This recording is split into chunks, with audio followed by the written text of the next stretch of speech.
Designs printed with default supports can leave underside marring. Using PETG for the support interface leaves a cleaner finish.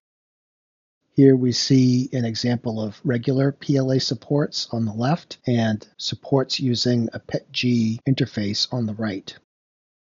To use PETG supports, make the following changes in Bamboo Studio. Click the plus sign to add a second filament, in this case PETG Basic.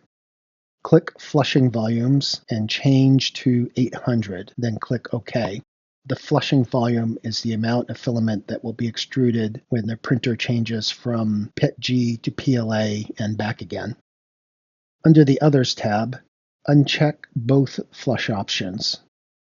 PETG and PLA are like oil and water. They don't stick together. So we don't want the two types of filament to be in the infill of the object or the supports. And make sure to disable the prime tower for the same reason. Under the Support tab, check the box to enable supports and change the style from default to snug. We want the supports to be right up against the model, touching the model. Change the filament support interface to PETG, just the interface. The supports themselves will still be printed in PLA, but we want the interface, the part of the support that touches the model, to be printed in PETG. Scroll down to the Advanced section and change top Z and bottom Z distance to 0. Again, we want the supports to be snug against the model. Change base pattern spacing to 2. Change the top interface and bottom interface layers to 3. So that's how thick the PETG interface layers will be, 3 layers thick.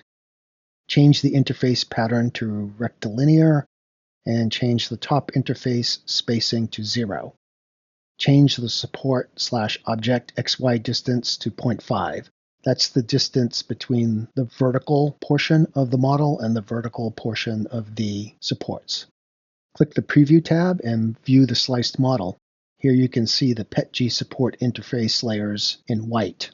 Notice that the rest of the supports are being printed in the green PLA.